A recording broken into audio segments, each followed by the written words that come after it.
Yeah, I thought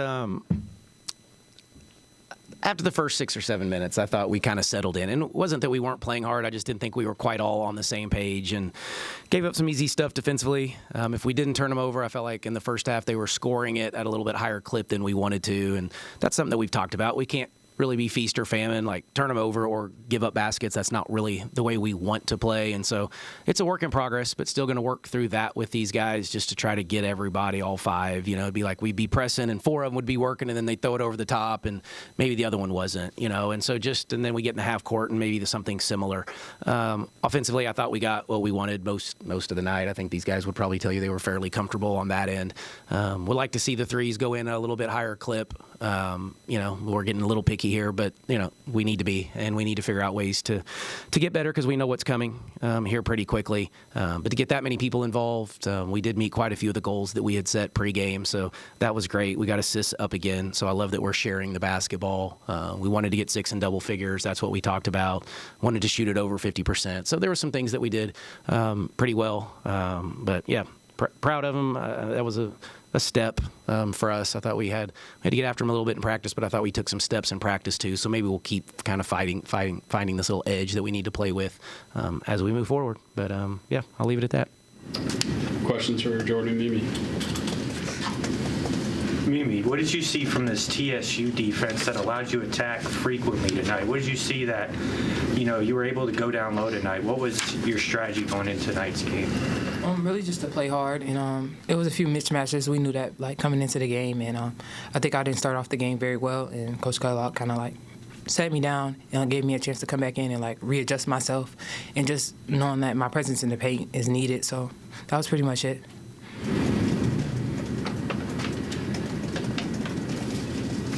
Jordan, I guess, what was different after the first handful of minutes there when you guys really took off and separated? I think we finally just kind of settled in on defense a little bit more. We knew we could score, but we wanted to get stops. And once we started getting stops, then the point differential, like, you could see it. And, yeah, so I think it was just our defense getting stops.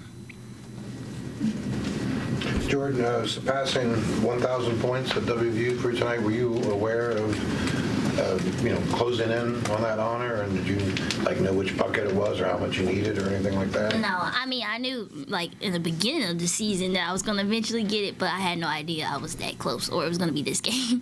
What's it mean to you to get 1,000 points? I mean, obviously you're well over 1,000 for your career, but at the one school, what's it mean to you? It's great. I'm glad to have my name in the book on that paper, so yeah, it's great. It seemed like the ball moved really well tonight, maybe as well as it had in most of the games this year.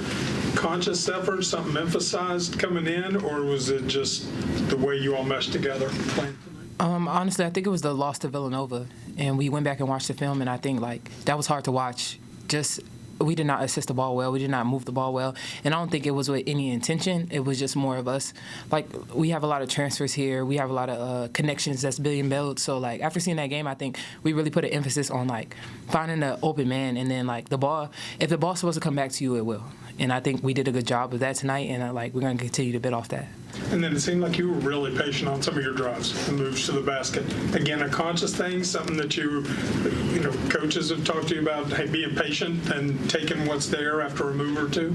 Yeah, for sure. Coach JC has been, telling me just to take my time, see if the double coming, and then make my move. So that just really was in the back of my head before going and making a read. And then sometimes the pass opportunity is there when I take my time as well. Nice meeting you. Thanks, Jordan. Big 50. Great job. Yeah. Great. Happy birthday, take your Coach. cupcake. We'll leave that one for you. Oh, okay. All right, we'll take questions for Coach. So, Coach, when you're able to have them turn the ball over 35 times, but also you're driving in the lane, drawing contact, how does that make you feel, especially after the previous couple of games like Ohio State and Villanova? Well, I mean, it feels great. Obviously, that converting points off turnovers is something we pride ourselves in. We were able to do that a little more tonight than you're going to do against, Villanova and Ohio States of the world. So that's why I was talking about the half court, because I want to be, it can't be one or the other. Like there will be nights, and we get into, league play where we're not going to turn people over 20 times. And so now we better be great in the half court, and we better fly around, and we better have the identity that we need to have. And that's the piece that I've been trying to get them to understand, is we've been giving up, like we're awful in the country and giving up like assisted baskets.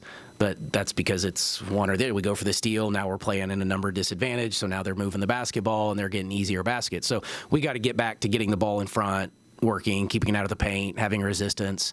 And so when we do that, I think we have a chance to be pretty good. When we pair that with turnovers, obviously that's when you have an elite defense, which is what we've been able to do the last couple of years that this group just hasn't quite got yet. And that's okay. It's still early, but it's a work in progress. Mark, this was a 2-point game after like 9 minutes, and you wanted to run to make it 10 at the end of the first quarter. But, I mean, what are you talking about there? Just a team you're obviously much better than, kind of hanging around. Yeah, I probably can't tell you exactly what was said in that one. But we weren't happy at all with that first quarter. Obviously, it looked a little bit better on paper to go up 10, but it wasn't very good through those first 7-8 minutes for sure. And so, yeah, we lacked some of those things that I already alluded to. We weren't all on the same page. Some of us were playing hard, some of us not quite. Maybe a bad rotation. They were scoring, I thought, at the rim, maybe a 1-3 that I remember. Did they hit 2 in the first? Did they hit 2? No, just 1. So they hit 1-3, and that's not what they do. They're supposed to be like a mid-range jump shooting team, and we're giving up layups. So just those types of things that we have to be better in those areas. I thought offensively we were okay, but still missed some shots and left some meat on the bone, so to speak. For as frustrating as that probably was, is it good to know this team can flip the switch and just kind of run the floor? Yeah, yes, and I think we've known that. I'm not surprised that we can. Consistency is something we're preaching with this group too, and we tried to break it into like 5-minute segments. Instead of worrying about a 40-minute game, let's just really focus on a 5-minute segment. Let's focus on one possession, giving all-out max effort, which I don't think we always do yet. And so just trying to teach this group how hard you have to play when you get into the Big 12 and every single night. And so, we're going to get 2 tests now coming up for the rest of the week. So that will help us prepare for that, for the Big 12, but it's Power 4, programs from here on out for us. So it's, we're going to kind of ratchet up a level in competition now. If you can, is there an update on Jordan Thomas before? It's day to day. So yeah, we anticipate her to be back. Coach, Carter McRae steps in tonight in an efficient outing, 5 of 6. What did you enjoy from her on both sides of the ball? Yeah, well, I think you probably have seen it coming. She's been a little bit better here in the game. She's been better in practices. She battled several injuries early, so that just put her behind the 8 ball a little bit. So I think she's been waiting for her opportunity, but she's slowing down. Game is slowing down, I think, in her mind a little bit. She was a really good player at Wisconsin and scored and rebound, and we thought she might be our best rebounder, and she still may be when it's all said and done. I thought she took advantage of some of the mismatches in size that she had. The challenge will be when we get to some of the league and you're going against 6'4" or bigger in there. Now she's going to get challenged even at another level. So just continue to help her prepare for that competition when it hits. But really good rebounder, explosive, athletic.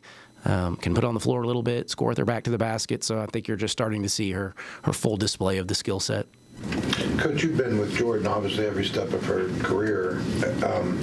For her to get 1,000 points in basically less than 3 seasons at one school, she obviously said what it meant to her. Does it mean anything for you as a coach? Yeah, well, I think it does. In this day and age too, with the transfers and everybody moving and bouncing. We talk about it a lot, actually, as a staff. Like, what now is a 1,000-point score? If you get half of them here and half of them, at a previous school, are you do we put you up on the wall as a 1,000-point scorer? Do we not? I don't know that I have the answer to that. But now I don't have to worry about it with Jordan. Like, she goes in the record book. Like, she is one of the, that's an exclusive club, and she probably downplayed it a little bit, and I hadn't even mentioned it to her. I knew it was coming and that she was pretty close and may get it tonight. But, you're an exclusive company now, and you add whatever else she's already scored. She's a really good college basketball player who's done it at the highest level. So love that kid to death. She's been with me from day one. So just happy that she's also playing a little bit better. So I think she's starting to play a little more freely.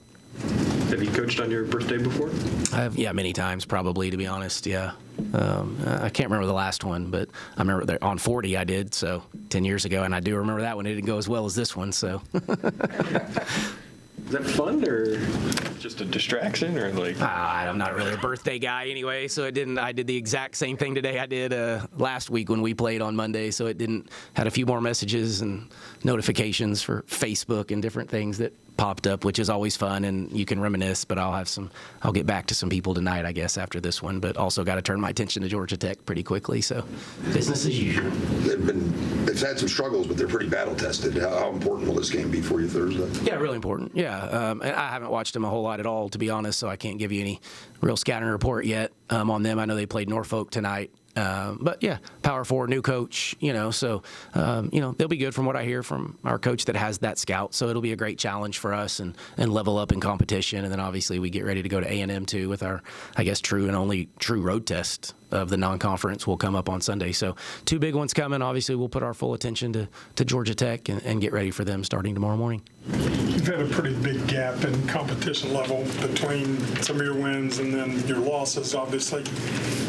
Does that get mentioned at all? Did you share that with the team a little bit? Like say, hey, here's a chance we can show how far we've come or where we are right now for these next couple of games? Yeah, for sure. I mean, this is every preseason. This isn't abnormal where, we actually have probably even more like Power 4 type games this year than we typically have in the non-conference. So we go through this, and that's why we always talk about the standard and playing to that. And, when you lose to Villanova the way we did, and as Mimi said, it's exposed a lot, and we had a not fun film session after that one. But what I've loved is some of the, the adjustments that we've made. But yes, to your question, yeah, it hasn't been quite to the same level of competition. So now the next challenge is, can we do that when we level up in competition? And that's what we're about to find out over the next couple days. So can we be a little more efficient offensively? Can we finish at the rim against some size, right? Can we continue to move the ball? How tough are we defensively to get stops against this, most likely these better teams? So yeah, we'll get back to the drawing board and we'll have a plan. Coach, Mimi obviously talked tonight about how she didn't get off to a good start in the first quarter, and she obviously didn't play in the fourth quarter. So her 23 points comes in a 20-minute span, basically. Have you seen those kind of like spurts from her, like in practice and other games? And so, and if so, I guess, what she did tonight maybe wasn't a surprise. Or yeah, no, I don't know. I wasn't overly surprised by it by any stretch. She's a very capable offensive player, without question. She's a good basketball player. She's a skilled basketball player. I love the 6 assists to the 2 turnovers. That's the next step that I've been wanting to see from her on the offensive end. Thought her shots were good today. Still challenging her on the defensive end to keep going, and there's the motor in there, and we've seen bits and pieces of it, but I just want it over consistent, and to stretch it a little bit longer. And I think if she does that, she'll have a great impact throughout the whole year. But she's a scorer. She scored a lot of points too already in her career, so she knows how to put the ball in the bucket. And keeping with the theme of the night, have you seen the movie Wicked? No, I have no idea. Yeah, I even thought Chris had something on the pregame notes, and I was like about to call him. I'm like, dude, I think this is a misprint. And then I asked Kayla, she's like, that's Wicked. I'm like, oh, yeah, I don't. All right. Shouldn't have ever questioned him. He's got it. How important is it to go from the Georgia Tech game to Texas A&M in such a quick turnaround right before you get to Big 12 play? Yeah, well, it's just like it's the same as Big 12 play. So it's play a game. You have 2 days, 2-day prep to get ready for the next one, and that's typically what Big 12 play is. When you play Wednesday, Saturday, typically it moves a little bit. But so the timing is actually really good. That's part of the reason we did this was, one's at home, one's on the road. That will be Big 12 play as well. But we come back and have a little break. We got finals, obviously, before we get ready for Houston in the Big 12. So it'll be a great little test. It'll be a routine for us that our players haven't had to go through. So, yeah, excited for them to do that. We're going to learn a lot more about us, and I'll know a lot more about us next week at this time. Thanks, Coach. Thank you all. Thanks, Coach. Appreciate it.